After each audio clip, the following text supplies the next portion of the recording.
Hey, everybody. Welcome to the latest episode of The Rock Experience with Mike Brunn. On this episode, we're going to talk about the Skid Row album, Subhuman Race. I think this album divides a lot of fans. Some love it, some maybe not as much, but we look forward to giving you our opinions and hearing yours as well. All right, lots to cover in this episode. I think you guys will really enjoy it. So let's jump in and let's get started.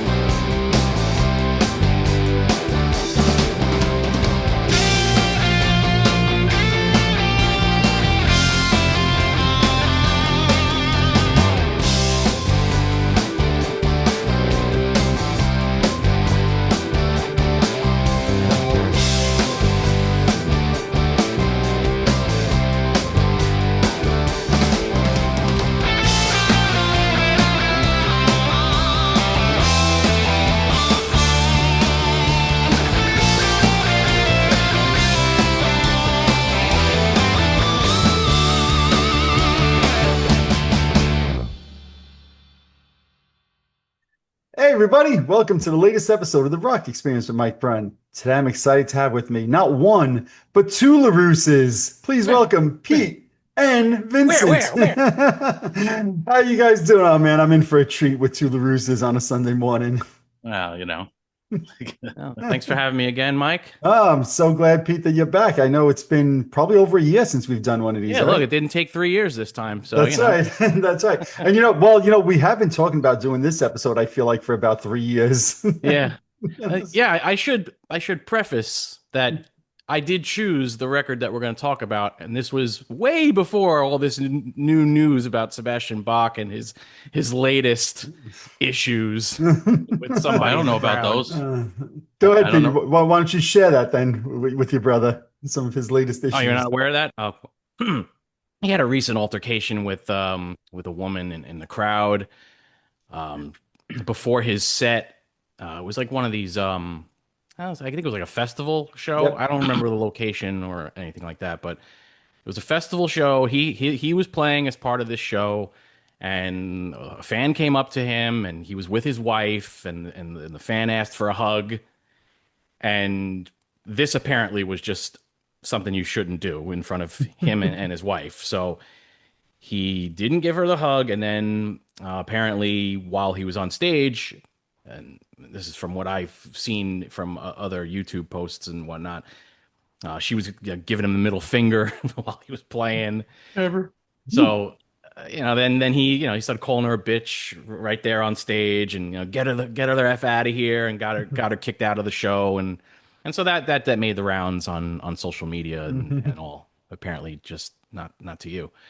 But that's the latest that's made it seem like that Skid Row reunion with Sebastian Bach, we pretty much, I think we already know that wasn't going to happen, but something like this now, it's just like they're never going to want to work with the guy. Yeah, it's a shame, because to me, I think they do really good business if they got back together, and I think the fans really want it. But I agree with you, Pete. I don't think that is ever.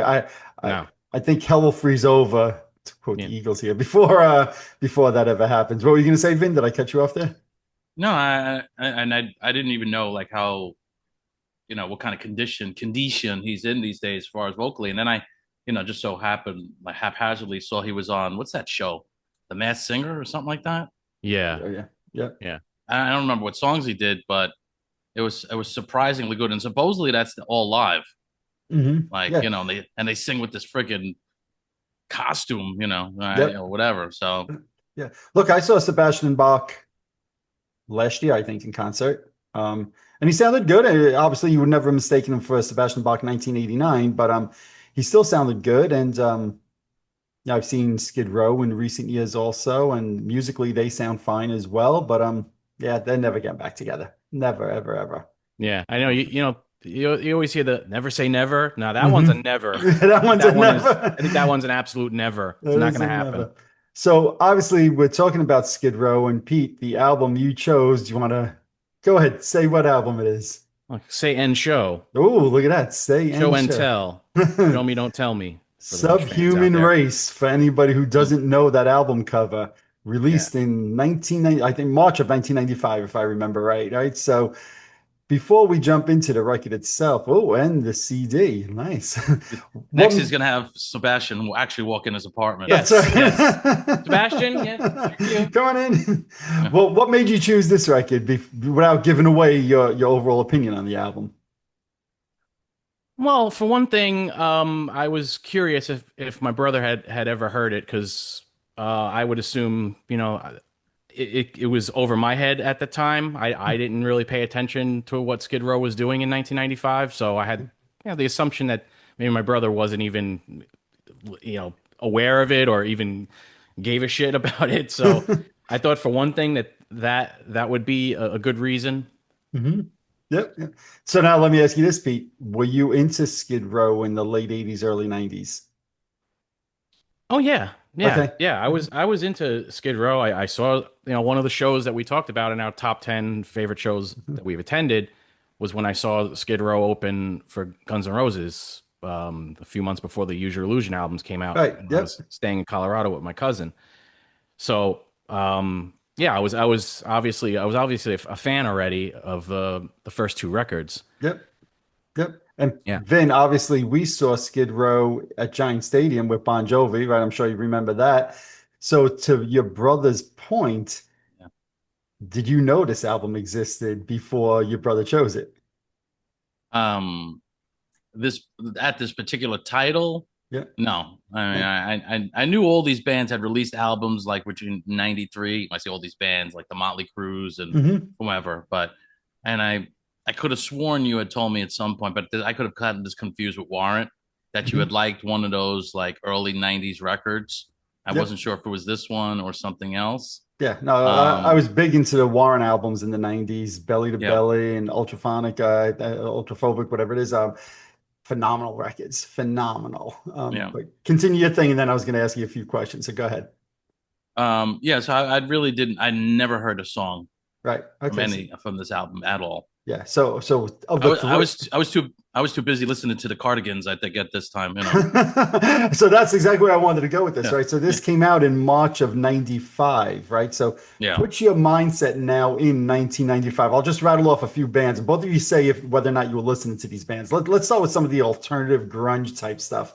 Smashing Pumpkins, 1995 time. Yep. Yes, Pete's like, yep, yep, yep. Vin, were you listening to the Pumpkins in 95? I'm trying to think. When did we start Borgnine? we started Borgnine in 1995. All right, because I know, yeah, that's about when I started listening to all these groups. I Okay. really was like protesting grunge It's until, true. yeah, I Really? didn't listen. Yeah, but I But reason you why I like said, you like Nirvana a little bit, I think, at yeah, least. I mean, you couldn't help but like, like, but I didn't buy any of the record, and around this time period is when I started getting heavily into buying CDs, you know. Hmm. Um, but yeah, and I remember going a couple of times with my brother. He would say, "Oh, buy this one or buy that one." These Right. are groups. I mean, I knew the two or three. Maybe I didn't really know Alice in Chains or something like that. But of Okay. course, I knew. Soundgarden and Pearl Yeah, and Jam. the reason why I asked about the when do we start Borgnine is because we started learning some of those grunge songs as covers. Mm. Yeah. So we started playing them, and that Mm. was about when I really finally gave in. Gotcha. What about Yeah. like Stone Temple Pilots, Pete? Were you into them in 95? Yeah, I could say I'm one of those people that got into Stone Temple Pilots before the mainstream world caught up with them when Mm. the sex type thing was played on Headbangers Ball, literally Okay. without the chyron at the bottom of the screen. And I'm like, who the hell is this band? Right. And I paid attention to Ricky Rackman and I wrote it down and went to Record Factory the next Wow. day and picked up Core. Nice. Yeah. Nice. Nice. What about bands like Foo Fighters were just coming out in 95, right? Were you listening to them? Oh yeah. Yeah. Yeah, Yeah. I was a big Nirvana guy. Yeah. So when I heard that Dave Grohl's got a new band, fucking went to go find that CD right away as soon Yep. as I could. Yep. Same here. And for me, 94, 95, I was huge on Weezer as well, right? Yeah, In I those, like Weezer. I Yeah. was I was I was still stuck on Wheezy. I was watching the Wheezy. yeah. Yeah, Jeffersons. he was still Yeah, he absolutely. was having the nightly Wheezy report at, Absolutely. when were the Yeah, Jeffersons on at that That's right. time. it was just Exactly. Wheezy, and Big Uh, Ben, what are you doing? Well, it's time for the Wheezy report. I gotta go.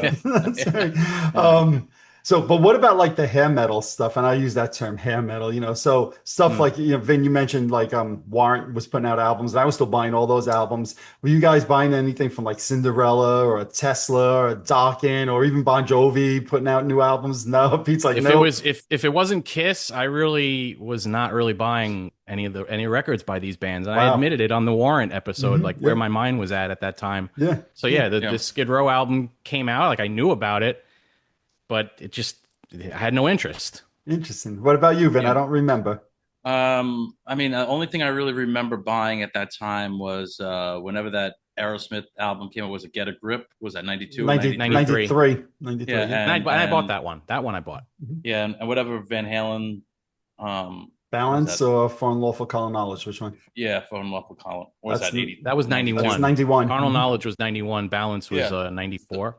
I didn't really dip my toe in the heavy metal pool Oh. on Really? any of the Wow. on any of those. Once the grunge thing hit, like in 91 or 92, whatever it was, right?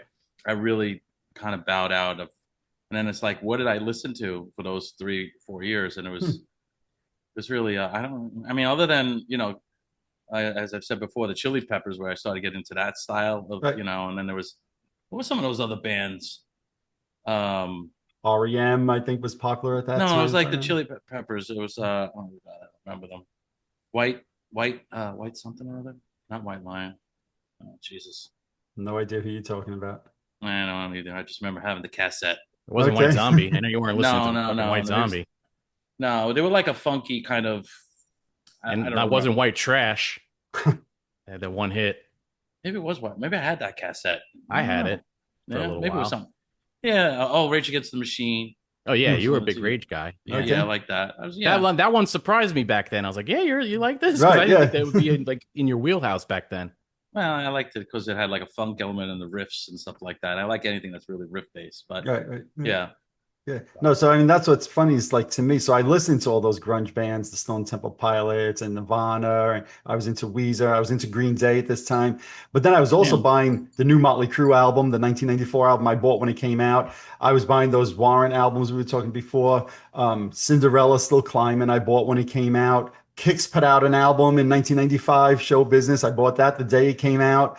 Ozzy's album, Van Halen's album. I was buying and Skid Row. I bought this album when it came out. So I think of the three of us, I'm the only one that kind of, even though I was listening to all of that grunge music, I was also holding on to that 80s. It was all just rock music to me, and I either liked it or didn't. So I guess I'm the only one that actually had this album in 1995 when it came out. When did you, Pete, eventually buy it? Well, it's funny because I was telling my brother not too long ago. I'm like, I look at my Facebook memories and I see the post come up when I literally got the CD, Mm-hmm. and it was 7 years ago. Oh, Or wow. 6 or 7 years ago. I finally got this CD. I ordered it from like eBay or Discogs or something like that. Right, 'Cause right, I just wanted to complete my Skid Row, at least the Atlantic years, right. with Sebastian. So I ordered it, and I had heard it already because I just listened to it, like on Spotify. And after, like, again, it's like with the Warrant Dog Eat Dog record. Yep. Like in the age of podcasts and listening to other podcasts and them reviewing these albums, it made me curious to go back and listen to them. And then I'm like, oh yeah, man, back then I should have really given this one a chance. Mm-hmm. So yeah, that's what led me to decide to buy it. And and to your points about, like, you bought the record, I obviously didn't. Vincent had no idea it even existed. It was also money was a bit scarce, so it's like I couldn't Sure. just like buy like anything back then. So I had to be very selective too. So it was a little bit of that.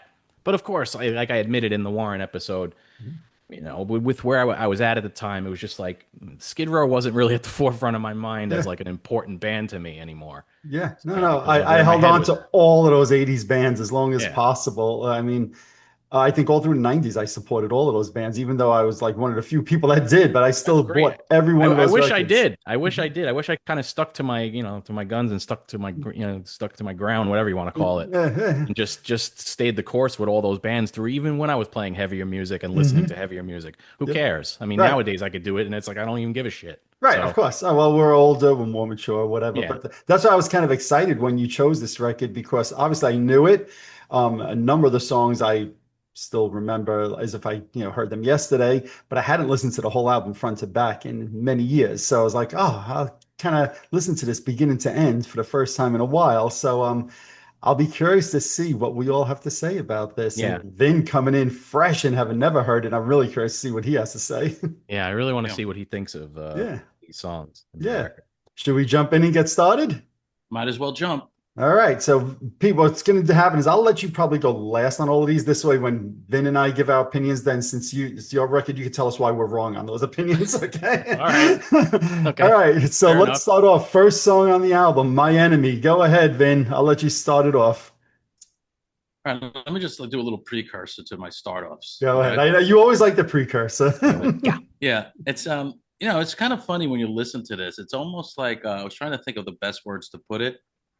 Um, I just was wondering, like, if the grunge thing didn't happen, if this would have happened, so to speak. You know what I mean? It's like obviously the hand was forced, and I understand totally why. You're trying to be still relevant, and quite honestly, if you listen to like Hair Nation or any of these stations, after a while, it's just like every song starts sounding like same Cinnamon Sandpipe. You know what I mean? So it definitely ran its course. Let's be honest. As much as I love that era of the music, and so for the reasons that it happened, I don't have a problem with it.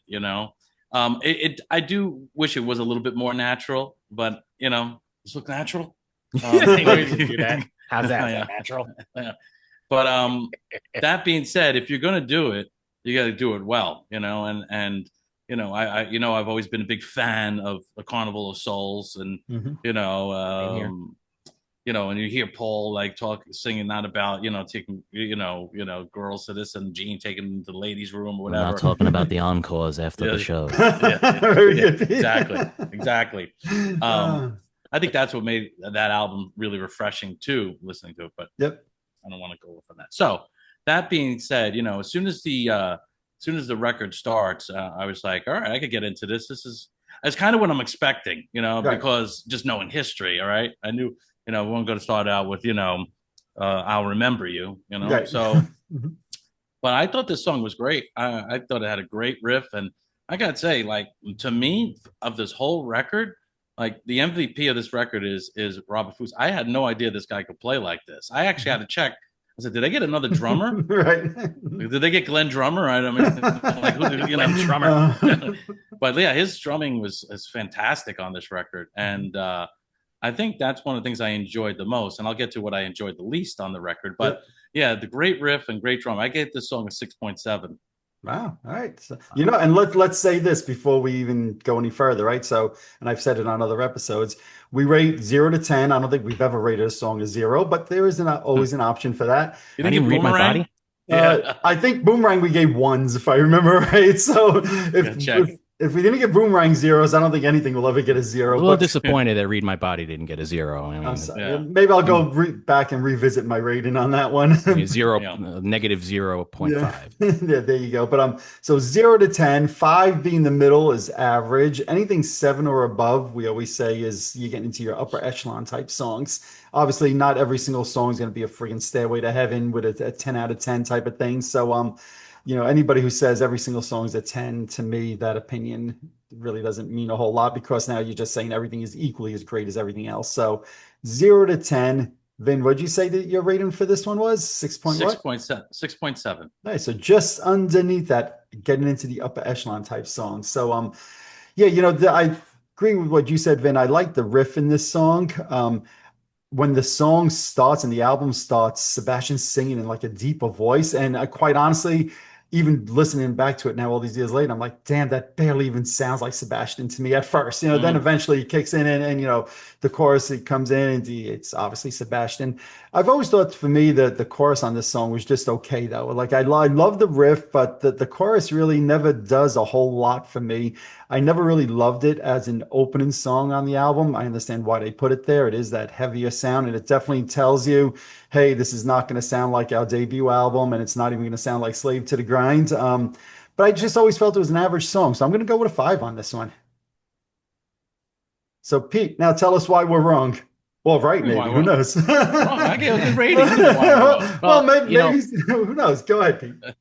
No, Mike and I actually share a similar thought on this song. So Vin's wrong. So Good. my take, my Very hurtful. notes here on My Enemy, kind of humorously say here, an alternate title could be My Grungemy.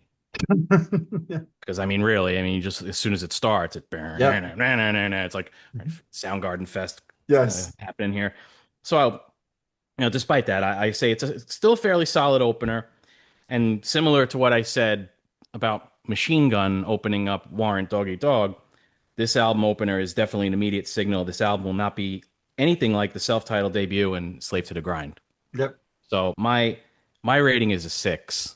Okay. Right in between Vin and I. Nothing wrong with that. So, all right. Next up, then we'll go to Fire Sign. So, this was a song as I'm listening to the record, I instantly remembered it. This was one of the ones back in 1995 that, for whatever reason, I took to right away. Yes, I asked myself, gee, am I listening to the Stone Temple Pilots right now? But I do like the song. I actually love the whole pre-chorus, the on a carousel through my yesterdays. One of my favorite parts of the record. Yeah, I know Sebastian's singing again in a little bit of a deep voice, but there's something about this song I just always took to on my mixtapes that I've made still back in the mid 90s. This song made it onto there. I'm going to go with a 6.9 on this one. Just a smidge under that upper echelon. 6.9. 6.9. Go ahead, Vin. Yeah, I think the opening track was very strong, and always anticipating what's coming next. And yeah, the obvious things that you said about Soundgarden, whatever. And now I'm going to expect it throughout the whole record, so nothing's going to surprise me. Yep. You know, but that being said, I thought this had a very catchy chorus. The chorus is great. The drumming again is I thought was great on this. I gave this song a 7. Nice. All right. Go ahead, Pete. All right, so Fire Sign, I say here again, slightly grungy, like My Enemy before it, but I do like the chorus on this one a bit more. Mhm. That's basically my basic notes on this song. So I gave this song a 6.5. I like it a bit better than My Enemy. Nice. All right. Yeah, we're all right in that same range. All right, Vin, I'm going to let you go next on this one. First, rather, on this one, Like, Bonehead. I'm Bonehead. a little insulted. You let Yeah, what me are you go trying to first those say times. here? Yeah, Bonehead. Bonehead. I'm Boom. going to let you go I, first. Bonehead. I I called this Better Rang. It's like a better version of Boomerang. Better rank. Yeah. I Better like Rang. that. Oh, And that's good. I was like, is this really Skid Row? I was like, I'm getting throwed over this. Drumming of Yeah, Rabafuzo, right? yeah, this was good. Awesome. So Yes. I thought it was great. Again, maybe not as catchy as the other first two songs in my ears. So the rating isn't as high. I give this a 5.9. Okay, very good. Yeah, I like this one. This has elements of the music that, the elements of like punk rock music, a little bit of thrash mixed in, maybe. The song is starting over before you even know what it happens. It's what, just over 2 minutes long. Yeah. To me, it's not like the other songs on the album either. Like to me, it doesn't feel grungy. It feels more punkish, Hmm. which I like. To me, this is a song that maybe could have even been on Slave to the Grind, possibly, So I go with a 6.5 on this one. It's a really solid tune. I like this one.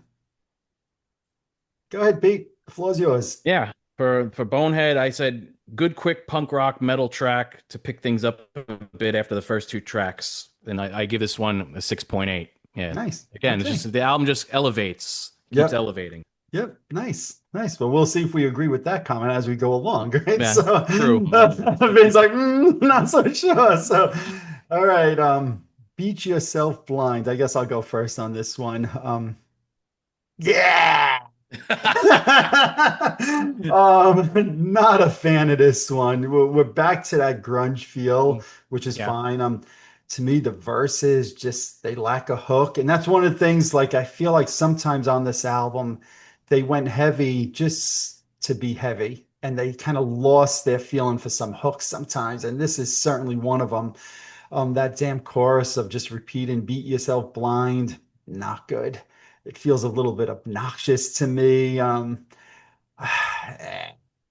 Saying that, there's something about this song that's freaking stuck in my head every time I listen to the album. I don't know why. I'm like, I don't know. Maybe it's because I just didn't like it. I don't know what it is, but the song is way too long. I was like, I just came from a 2 minute song. Now I'm going to, and I think it's over 5 minutes. Cheap. I'm gonna go with a three on this one. I just, Three. yeah, I was not a fan of this one. Beat yourself blind. Not back then, not now. I was like, go ahead, Vin. Just take it away from me. Yeah, yeah, this is where to me the record, oh, I'll give it away now, starts, I don't know, starts going into a little bit of, you know, kind of flat for me. This Okay. one I just felt like it was average. I agree with some of your sentiments there. I didn't give it as low as rating. I just call it average. I gave it a five. Okay. Go ahead, Pete. Yeah, I'm probably a little more in favor of this one. Not I by had a much, feeling you might be. but My apologies for my but review then. yeah, I mean, yeah, like I was saying, the last few songs it elevated the album a bit, and then yeah, of course, it has like the peaks and valleys. Mhm. So I like the distorted bass and drum intro, but I said this one has a grunge fest meets Helmet feel to it Mhm. throughout the whole thing. So with that, with those elements combined, I came up with a 6.2 Okay, for nice. You that see, one. I like those different opinions, and I'll be the first to admit I don't know if I would know a Helmet song if it hit me in the face. So, Unsung, that was like their hit. okay, if I heard it, I don't know it from the title. So, Vin, do you remember that one? Maybe if I heard it, I don't remember by title.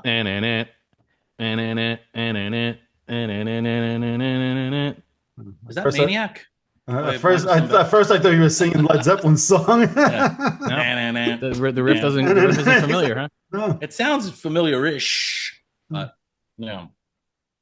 Mhm. So, all right, well, maybe I'll have to check that out after this. All right, Eileen, go ahead, Vin. I'll let you go first. Yeah, again, it starts. I'm feeling like some ingredients are starting to be missing here. But that being said, again, this was. I'm like, is this going to be a ballad? Like, because it's a name. You Mm-hmm. typically, but it's really not. But I think the song. It's more than halfway through. It has a change in the when I remember. And but it has a really awful fade. This song. I don't know who faded this on. I'm like, did Bob Rock fall asleep on the fucking on the console? Like, what happened here? I don't like. It just seems like it's so odd to me, like the fade on the song. That being said, I think it's again an average-ish song. I give it a 5.2. I've never picked up anything wrong with that fade. Now I'm gonna have to go back Yeah, and listen to it yeah, again. man, I don't know. Maybe it's just me. Yeah, It just seems to fade awkwardly. yeah, You know, interesting. I've never picked up on that. No, like I see, almost thought, like, did it need a fade? They should just come up with an ending or right. just a better way of fading it out. I don't Right, know. right. Interesting. No, I like what you said with the end. To me, the ending kind of takes like that little unexpected turn there, the last like minute and a half of the song or so. So, which I'd like, even though I did feel like a little bit during that time, I'm listening to every other grunge band of the 90s, but I still kind of dig that. I love the way the song starts with like that melodic feel. Again, it has a little bit of a Stone Temple Pilots type feel to it, at least to me. The chorus I like. It's a bit more melodic. I just finished saying how they kind of gave up melody. I feel like at times to just for the sake of being heavy, but I feel like this one is a little bit more melodic. I'm going to go with a six on this one. So go ahead, Pete. Again, I seem to be a little bit more in favor of this one. This is probably my favorite song on the Really? entire album. Okay, interesting. So, yeah, again, I say here a bit of alternative music creeping in to the Skid Row sound. Really great chorus. I always like the chorus in this song since I first heard the album, and a good breakdown stomper of an ending. Even though I don't even recall of the fade. I'm like trying to think about Yeah, it me right now. neither. I guess it just it's a really slow drag fade. Like I'm trying to remember, but I Yeah, you think got I to go know what back he's and talking listen about. to it. Yeah. Yeah, Yeah. But yeah, I mean, I gave this one an 8.5 nice. I like compare that. in I like that. comparison to the both of you. Yeah, it's like my top favorite track on the album. Nice, nice. I will say it's not. I like it. It's not my favorite track on the album, but I do. I think it's one of Sebastian's better vocals It is a overall. good vocal. And I agree. and again, it's just like um I don't think any of you mentioned this, but Slave to the Grind with anything that was termed like a ballad or close to it. It was nothing like I Remember You. It was like they Right. already established that was happening. Like they weren't going to be going down that road again. Yeah. And this type of song with the subject matter, I know it's like a true story about someone that I think it was either Dave Snake Sabo, I think it was him who knew of this woman. It was so it was written about her. So it's more in reality, I guess. Right. So I thought that was a really high quality part of the song as far as the songwriting and the music on top of it. So I Yeah. guess that's where I see the high marks for me. Yeah. No, but it's a good song, so I can't argue with that. In fact, probably I would even consider maybe going to like a 6.5 instead of a 6, but keep me at a 6. But I agree. It's a good song. It's a solid song. We say 8.5. Yeah. Okay. Nice. Remains to be seen. Go ahead, Vincent. Again, now I'm starting to feel like the record's starting to. This is what I'm saying. I'm just not feeling some of the. I guess I'm just looking for some hooks. I'm looking for something, and I guess again, admittingly, when we listen to a lot of these bands of their earlier works, it seems so focused on what I perceive as to be hooks. What you Right. guys perceive could be different, Mhm. and I just felt like there's always you see the one thing about this record, the music's always good. It's not like one song I'm like, oh, what the hell is this. So the music is always good. That's why basically everything is staying at fives or above. So but again on this one I just felt like it was a little flat for me. I do like the middle part. It goes into a double time part, which is I thought was cool. Mhm. That being said, I give this one a 5.2 again, like the previous song. I probably, if it didn't have the double time thing, I would have given it a 5, but I gave it that extra 0.2 because I like the double time part. But yeah. All right, so here my comments echo, echo, echo everything Vincent just said. So it's funny because I literally my notes say I love the section that leads into the solo, the double time that you're talking about, right? But I said, if you put this song on the debut album or Slave to the Grind, uh, personally, it's probably one of the worst songs on those albums. It's an okay song. It's there. It's not horrible, but it's not great. I went with a 5.2 on this one also, Vin. Oh, okay. I just thought that was right. As you were talking, I'm like, man, we're As, like going to repeat the same thing here together. as my brother gives it a 10. Yeah, which I hope he does. That would be freaking great. I love that. I mean, I want different opinions. If we all like 5.2, 5.2, 5.2, that's boring. So go ahead, Yeah. Pete. I gave it the preferred count of King Kong Bundy, which is a 5. Ooh, okay. So he's in that same ballpark as us. Yeah. Why is that, Pete? So go ahead, give your Yeah, opinions. I really don't have a lot of notes. I just said least favorite track of the album to this point, Mm-hmm. but I feel like it's still a solid enough track to not be a complete like sub 5 Right. rated song. Like Yep. I won't go any lower than that. But Right. yeah, not my most favorite track on the album. Interesting. Okay, very good. So we're all in agreement there pretty much. All right, next up then is the title track, Subhuman Race. I guess I'll go first on this one. This one's a little bit faster, a little bit more upbeat. It does, again, to me, have a little bit more of that slave to the grind feel, which to me is good. But I'm going to say it again. It's kind of, for me, just felt like an average song, and I went back and forth in my mind on my rating on this. Is it a 5.5? Is it a 5? Is it a 5.5? Is it a 5? And I couldn't make a decision. So I went with a 5.25 because Mm, I was like, I'm going to go right in between the two. It's okay. I mean, 5 is an average song. So 5.25 is just a little bit above that. But for a title track, eh, mm, mm. mm. Give me Slave to the Grind 1,000 Yeah. times over this one. So yeah, that's me. Go ahead, Vin. Yeah, I think it's disappointing as a title track. I Mhm. don't even have a note on this one. Every song has a note. That's so funny. I just remember, because nothing stood out to me other Yep. than, again, what I said, the musically, there's nothing wrong with the song. It's not bad. It's not a Read My Body. It's not You Wanted the Best. It's Mhm. just, but again, I gave it an average 5 rating. Yep. Yep. Go ahead, Pete. All right, I didn't give it an average white band. I mean average rating. Um, so for Subhuman Race, I have my notes. Now we're closer to an album like Slave to the Grind with this track, and a Mhm. bit further away from the influence of grunge. I felt like this was a very strong title track, so I gave this a 7. Nice. We obviously both agree that this has more of a slave to the grind type feel to it. Slightly different opinion on the song as a whole, but yeah, I agree. That's one of the things to me is that this does have more of that slave feeling to it. So excellent. All right, Frozen. Go ahead, Vin. At this point, I'm just like, all right, Sebastian, please stop Ready to throw screaming the in this. album away. No, I'm just like, it's just like the screaming after a while now. I'm like, it's like, every song, it's just like, now it's starting to like just burn me out. And I understand why they did it. You're trying to sound aggressive and this and that. But again, I find like this is just another average song. And I give this one a 5. Yep, yep. It's funny. God, man, I'm gonna feel like repeat and repeat here. I kind of agree. This three songs that remain to be seen, Subhuman Mm, Race, Frozen, even from back in the 90s when I had the album, it's one of the things that somewhat turned me off to the album. None of them are bad songs. In fact, this one to me has a little bit of a Sabbathy type feel to it, Black Sabbath type feel. Um, but it's just like you hit the nail on the head to me, Vince. Like, Sebastian, shut up. Sebastian, shut up. Like sometimes I just start to feel like that in this midsection of this album. It's funny enough, it's maybe one of my favorite riffs on the album because it does have that mm, Black Sabbath feel to it. But I think it's for me, it's the Sebastian Bach factor, which I think he's a yeah. freaking great singer. But I go with a 4.8 on this. It's just like at some point I'm like, Sebastian, shut up, please stop singing. I was kind of feeling like what we feel about Hot in the Shade. Like if it was if Mhm. it was an album that was shorter, like if you took these last three songs out, this would be a really strong album. That's kind of how I felt. It was like three Yes. songs too much. Yeah, I tend to agree with you. This midsection of this album just starts to wear me down a little bit, which is This probably this is why. this is.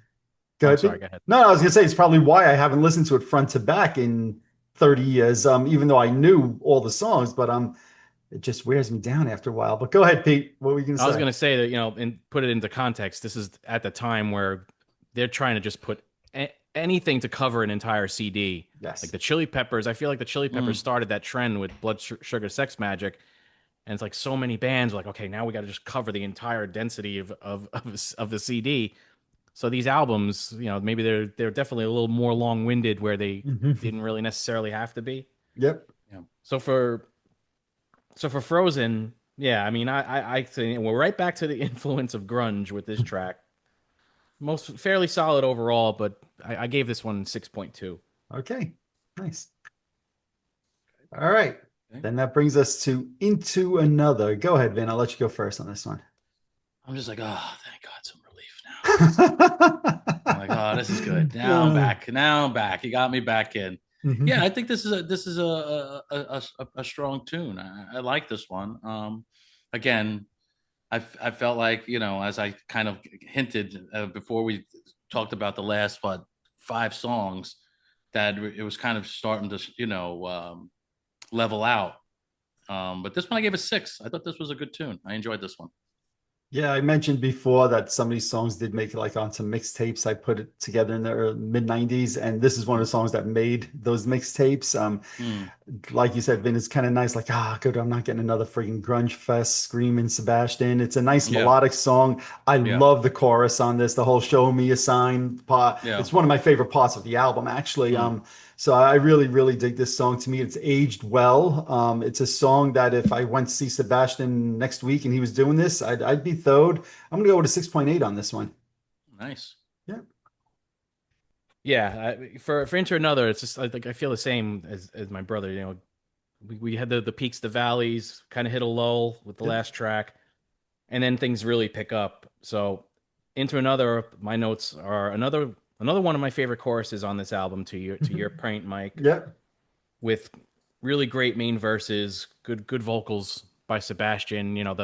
The main riff and all throughout the song, just really really quality, well written song. So I gave Into Another 7.5. Nice. Very nice. All righty then. Next up, Face Against My Soul. So, I'll start off here. You guys were talking about the drumming on this album, and I was laughing, Vin, when you said it earlier that you had to check to see if Rob was playing drums on this because the drumming on this song is just phenomenal to me. Absolutely. And what did I do? It's like, did he play drums on this song? Did he play drums on this song? I don't remember. And I went and Googled it and looked it up because I'm like, it's just, I mean, phenomenal. And I don't, no disrespect to Rob, but I don't think of him as like a top 10 drummer from the era or anything like that. But I hear this song and the drumming on this album, and I'm like, man, he's so much better than I think he gets credit for because saying it's just, I think the drumming's great on this. Saying that, I don't think the song is that great, but I can listen to the drumming on this all day long. To me, again, this is a song that's maybe a little closer in sound to their first two albums. I'll go to 5.2 on this one. And if I didn't enjoy the drumming as much, it might have been less, but the drumming is just it's my favorite drumming song on the album, that's for sure. Yeah. I my notes were it's great drum intro and the ending, it's Mhm. definitely elevates the song in my opinion. And yeah, I was just wondering just to keep, giving, Rob the trophy of MVP of the record, in my opinion. Yep. Sorry, Sebastian. Um, I was like, did he like just like shred for those however many years? Like, or there are a lot of great drummers who were just like, listen, I give you a typical example of one. If anybody's ever listened to Winger, you would never say, "Oh my God, the drumming is incredible on their Winger records." But Rod Morgenstein was always known as a great technical drummer, and if you see his works out of the band, so a lot of these guys, or they would just kind of play to the which is what they should do. Yep. It's like I play sometimes when I play in a cover band, I play with drummers that like they're playing like the ride pattern of like YYZ in Summer '69. I'm just like, does that belong there? Or like, Right. it's like it doesn't need ding ding ding ding ding ding ding ding. You know what I mean? It's just like, some people just play for themselves rather than playing for the song. But yeah, that being said, I think the song is a 6.3 in my opinion. I think Nice. it's definitely a bit higher than what you gave it, and Mhm. I just really enjoyed this one. Nice. What about you, Pete? Yeah, for Face Against My Soul, I have solid enough track while slightly underwhelming following into another. So I gave this one a 6.2. Okay. Nice. 6.2 Electric Boogaloo. Yes. Medicine Jar. Go ahead, Vin. The medicine jar. Um, yeah, I wrote my comment on this is meh. You know, again, I thought this was better than those other five block songs. That being said, I gave it a little bit higher of a rating. I gave this a 5.4. Okay. Yeah, this is a song to me again that I feel like they're just being heavy for the sake of being heavy. It's like, God, where are those hooks? Where are those hooks from the first two albums? To me, Slave to the Grind is heavy, but it still had hooks. It's still bro, at least my opinion, right? This is just kind of like, all right, we're just being heavy. We're forgetting about hooks. We're forgetting about melody, and this song is just another example of that. I go with a 4.8 on this one. Yeah, I guess I wish I would have listened to Slave to the Grind before I mosquito before I played. I reviewed this, so I had that thing to. I Interesting. don't. I mean, listen, I'm listening to Slave to the Grind. I think it was 1972, and the record didn't even come out yet. I think I had that on cassette. Did I have that on Oh, that's cassette? good. I think I did. Hmm. Wow. Yeah. Yeah. To me, I enjoy Slave to the Grind. I like that, and that's being heavy, but being melodically heavy and just good Hmm. songs. This Yeah. album, as you see through my ratings, is a little bit more hit and miss with that type of stuff. I don't Yeah. like heavy just for the sake of being heavy. You still need to have a hook in there somewhere, and Yeah. Messenger just for me lacks it. My Hmm. opinion. But go ahead, Pete. Your opinion. Like, yeah, I think we're not in alignment on this one completely. Okay, good. I like that. I like not being in alignment. Medicine Jar, I have, very basic one sentence, good strong chorus to complement the verses, which, that chorus sticks in your head. That whole entire Okay. that melody Mhm. line. So I give Medicine Jar a 6.6. Okay, nice. I like it. I like it. All righty. Then next up is Breaking Down. And I guess I'll start off this one. To me, hands down, the song is the highlight of the album. This is the song that even 30 years later, mixtapes was on there in the 90s. I'll have it on playlists today. I loved it in 95. I still love it today. It's a song that I think Sebastian sounds great. I've criticized sometimes on this album, "Oh, Sebastian, shut up." I think he sounds great on this. I just everything about this song I love. I love the ending, how it starts to fade and you get like the clean guitars at the end or whatever. It's got a good hook. It's catchy. Um, I'm going to go with a 9.2 on this. Jesus. Yeah, I've always loved this song. This is a song that when Pete chose this record, I'm like, oh, good, I'm going to hear Breaking Down. This is like, to me, it's one of my favorite songs from Skid Row. It has been since the '90s when I first heard it. I just absolutely love this song. So go Cool. ahead, Vin. Yeah, what I was wondering on this one is like, is that a sample groove that they use on this? Like the drums sound, I don't know. It's just like it sound. I'm just curious. I don't know. It just that's the thing that struck my ear when I listened to Hmm. it. Did he play along with it? You know, was it is it they made his drums sound, because the drums sound different on this song than any other song on the whole Hmm. record.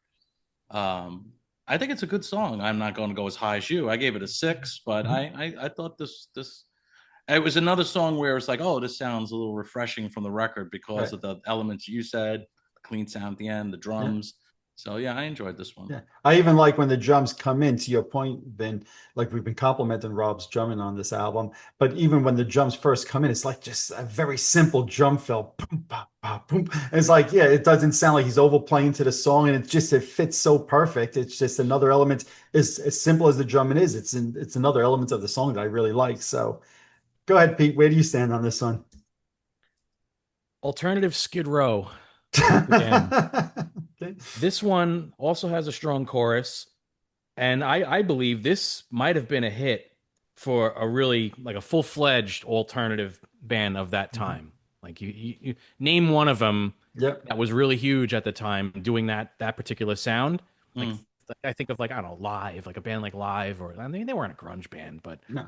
they were an alternative band. Yep. But I think of bands like Live or something like of that type. Yep. They probably could have made a hit out of that song. So I gave Breaking Down a 7, flat 7. Okay, nice. So I'm the highest on that one. Nice. All righty. Last up on the album, then Iron Will, not Iron Maiden, Mm. not Iron Man, Iron Will. Go ahead, Vin. I love the bass sound on this. Yep. Plenty of bass, great sound. I mean, and that's one thing we should talk about. You know, it is a great sounding record, and it kind of also made me realize once again what I've complained about so much recently about. You know, I was thinking, all right, this is 95. Yeah, Pro Tools didn't exist yet. And you know me, I'm a big fan of technology. It's not about that. It's just the abuse of the technology. You know, Bob Rock obviously is one of the greatest, you know, producers of this style, you know, or, you know, rock or heavy metal, whatever.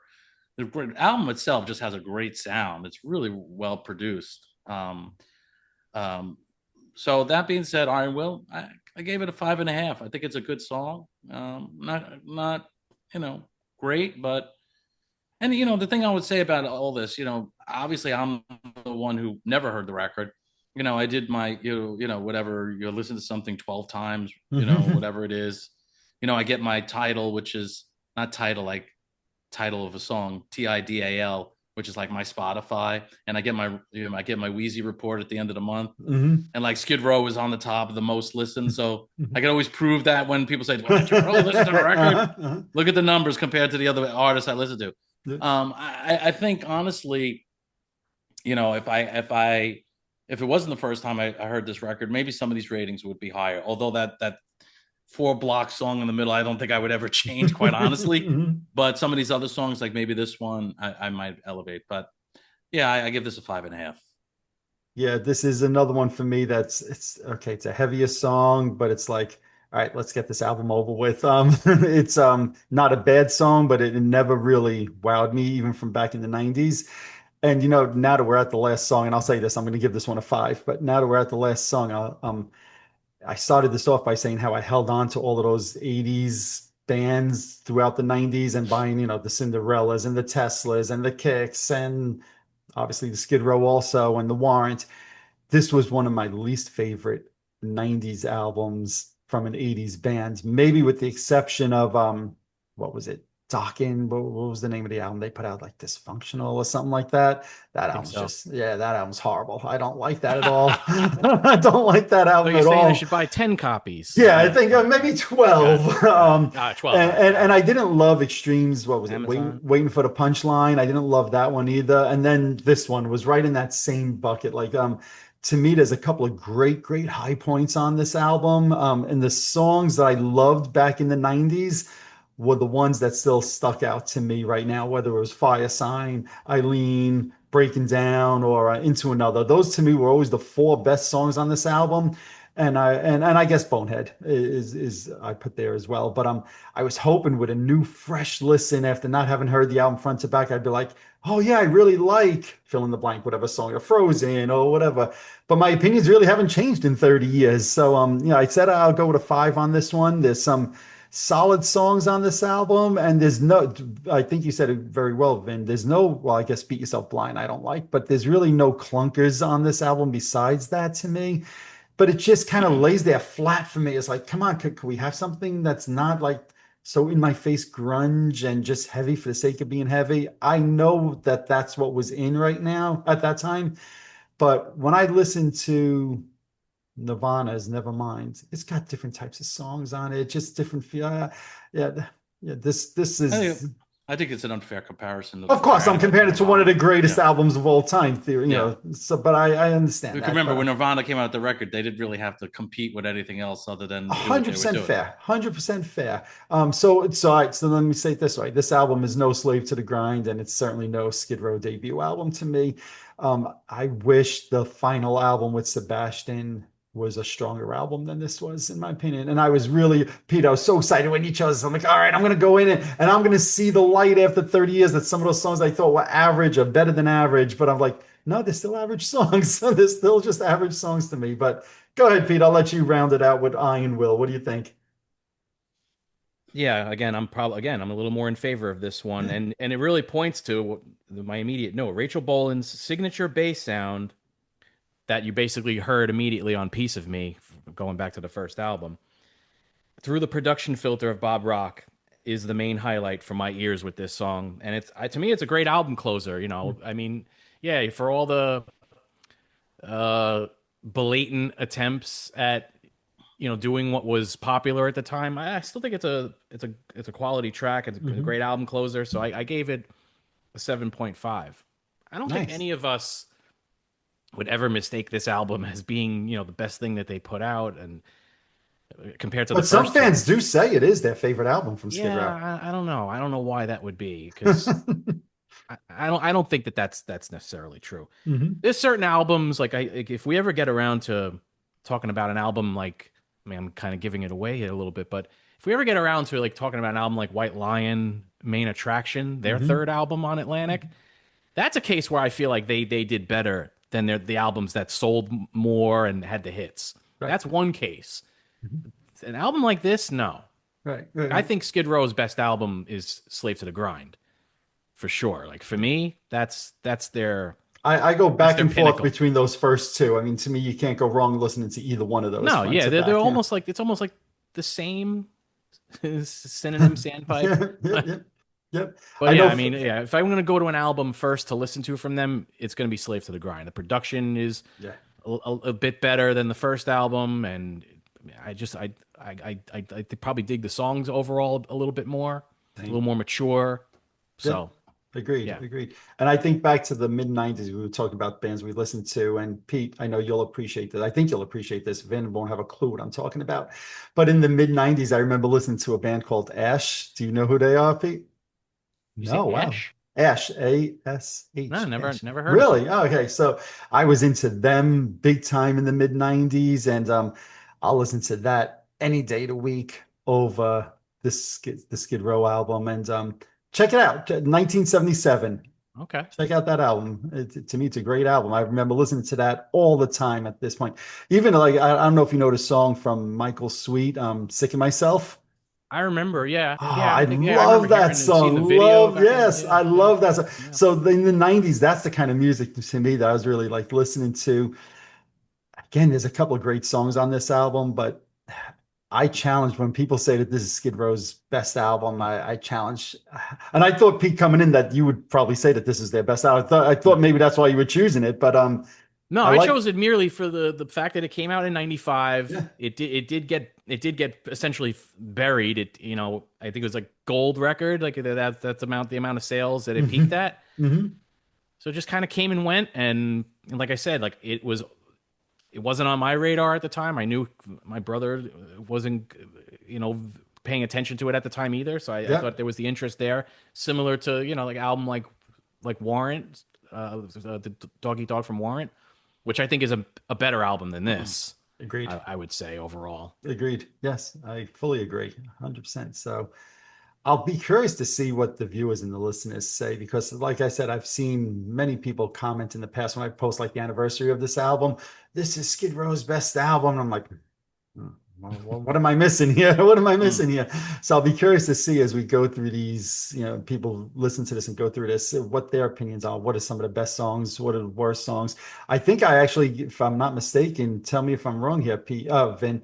I gave the overall highest rating to one song and the lowest rating to one song. Is that a true statement?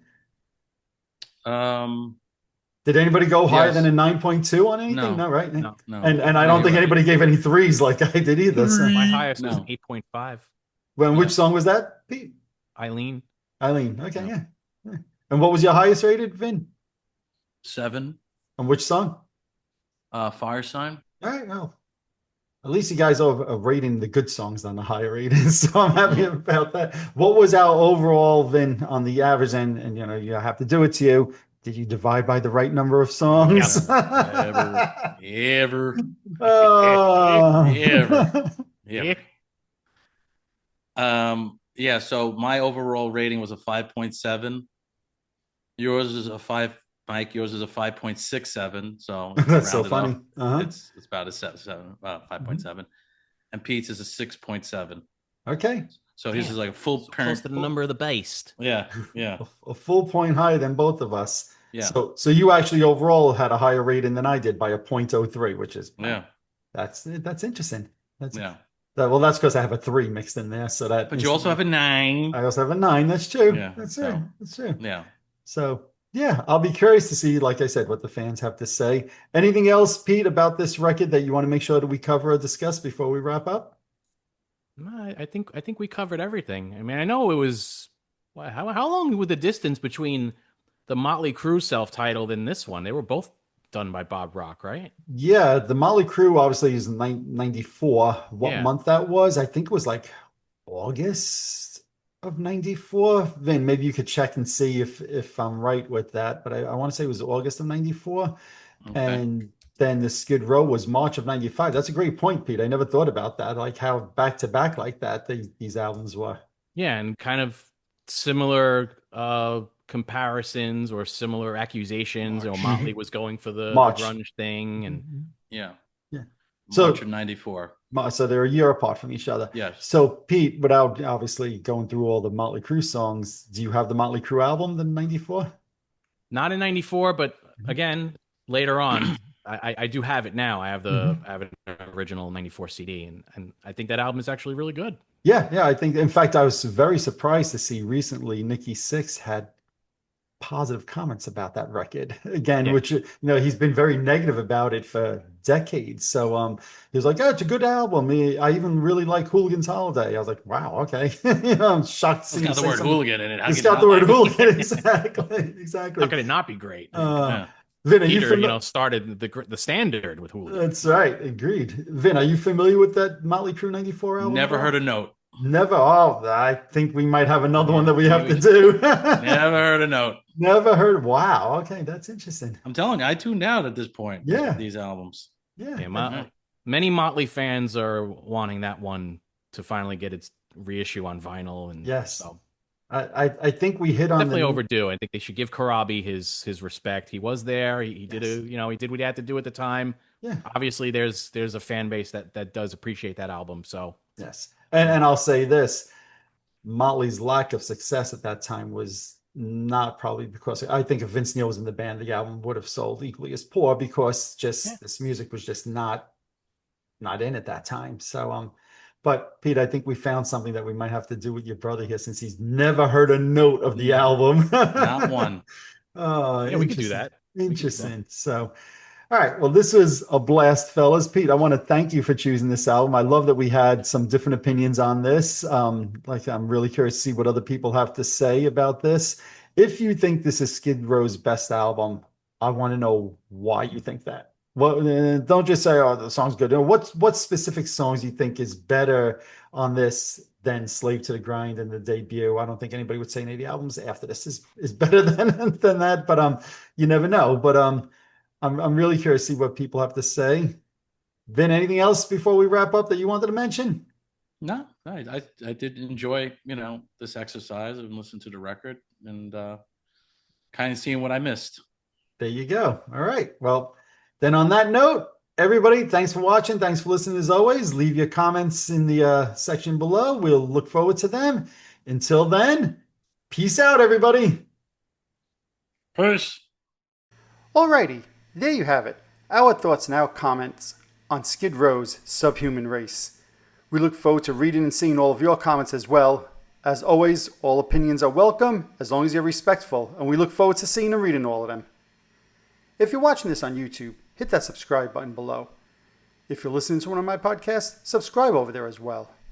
Also, head on over to Facebook and follow my page, The Rock Experience with Mike Brunn, where each and every day we talk about all the rock and roll music that you love.